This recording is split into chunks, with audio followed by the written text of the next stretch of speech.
In this video, I'll show you how to live off a crypto card with a quick Bybit Card review, and the smart way to use it day to day. The Bybit Card works like a regular card, but it spends from your Bybit balance.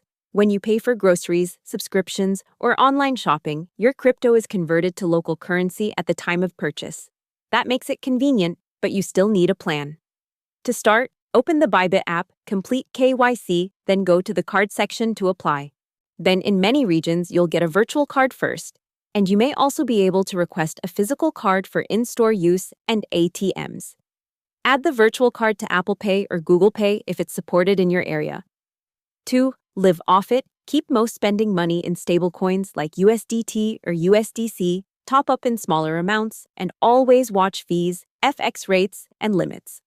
Also remember, every purchase can count as a taxable crypto transaction, depending on your country.